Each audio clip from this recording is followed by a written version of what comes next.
2022 में इस आदमी ने नेटफ्लिक्स से $400 मिलियन से ज्यादा गवा दिए थे। लेकिन कहानी यहीं खत्म नहीं हुई। 4 साल बाद 2026 में यही आदमी फिर नेटफ्लिक्स खरीद रहा है। सवाल है, आखिर ऐसा क्या बदल गया? ये कहानी है बिलियनियर इन्वेस्टर बिल एकमैन की। 2022 में हुआ क्या था? जनवरी 2022 में बिल एकमैन की इन्वेस्टमेंट फर्म परशिंग स्क्वायर ने नेटफ्लिक्स में करीब $1.1 बिलियन की इन्वेस्टमेंट की। उन्होंने नेटफ्लिक्स के 3.1 मिलियन से ज्यादा शेयर्स खरीदे थे। एकमैन का मानना था कि नेटफ्लिक्स का बिजनेस मजबूत है और गिरा हुआ स्टॉक प्राइस उन्हें अच्छा अपॉर्चुनिटी दे रहा है। लेकिन कुछ ही महीनों बाद कहानी पूरी तरह पलट गई। अप्रैल 2022 में नेटफ्लिक्स ने सब्सक्राइबर नंबर्स में गिरावट की खबर दी। इसके बाद नेटफ्लिक्स का स्टॉक एक ही झटके में करीब 35% गिरकर लगभग $226 तक आ गया। और फिर बिल एकमैन ने एक बड़ा फैसला लिया। उन्होंने नेटफ्लिक्स की पूरी पोजीशन बेच दी।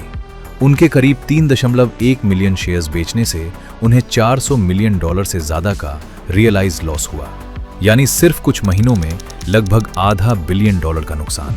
उस समय यह खबर इतनी बड़ी थी कि एकमैन के नेटफ्लिक्स इन्वेस्टमेंट को लेकर काफी चर्चा हुई। लेकिन अब आता है असली ट्विस्ट। साल है 2026। 4 साल बाद बिल एकमैन ने नेटफ्लिक्स में दोबारा इन्वेस्टमेंट कर दी। 13 अगस्त 2026 को एकमैन ने अपने नए इन्वेस्टमेंट्स का ऐलान किया। नेटफ्लिक्स के साथ उन्होंने Visa, Mastercard, Alcon, Intercontinental Exchange और S&P ग्लोबल जैसी कंपनियों में भी पोजीशंस ली। यानी जिस नेटफ्लिक्स से उन्होंने 2022 में $400 मिलियन से ज्यादा का नुकसान लेकर एग्जिट किया था, उसी नेटफ्लिक्स में अब वापस एंट्री ले रहे हैं। और यही इस पूरी कहानी का सबसे इंटरेस्टिंग हिस्सा है। आखिर एकमैन वापस क्यों आए? एकमैन का कहना है कि वो ऐसी कंपनियों को पसंद करते हैं जिनमें आने वाले समय में स्ट्रॉन्ग अर्निंग्स ग्रोथ की संभावना हो। 2022 में उन्हें नेटफ्लिक्स का रिस्क ज्यादा बड़ा दिखाई दिया था। 2026 में उन्हें उसी कंपनी का फ्यूचर ज्यादा अट्रैक्टिव दिखाई दे रहा है। और यही इन्वेस्टिंग की सबसे दिलचस्प चीज है।